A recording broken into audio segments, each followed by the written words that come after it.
Hi guys, ఇది వచ్చేసి మా డాడీ బర్త్డే రోజు అనమాట.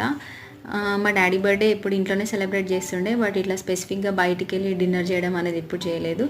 సో ఈసారి ఇట్లా బయటికి వచ్చి డిన్నర్ చేద్దామని చెప్పి మాకు దగ్గరలో ఉన్న రెడ్ లాసిన్ రెస్టారెంట్కి అయితే వచ్చినాము. ఫస్ట్ రాగానే కొంచెం మా అన్నయ్య నేను ఫొటోస్ దిగి మా మమ్మీకి కూడా కొన్ని పిక్స్ దించి తర్వాత బాగా మెన్యూ చదివి ఎప్పటిలాగానే చిల్లీ చికెన్ ఆర్డర్ చేసుకున్నాము. మా మమ్మీ ఫేవరెట్, ఎప్పుడు వెళ్ళినా అదే ఆర్డర్ చేయమని చెప్తుంది.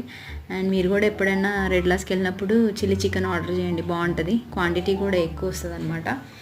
అండ్ అట్లా స్టార్టర్ అయిపోయిన తర్వాత కొంచెం లైట్గా ఉండాలని చెప్పి దాల్ తడక అండ్ ఫుల్కాస్ ఆర్డర్ చేసుకున్నాము. అంత స్పైసీగా అట్లా ఏమి ఉండదులే కానీ కొంచెం సప్పగా ఉంటుంది. అండ్ నెక్స్ట్ హెవీగా అవ్వద్దని చెప్పి అట్లా ఫుల్కాస్ ఆర్డర్ చేసుకున్నాము. అండ్ రెస్టారెంట్కి వెళ్ళి బిర్యానీ తినకుండా ఎట్లా వస్తాము. And finally ending with biryani. And that's it. Thanks for watching. To subscribe.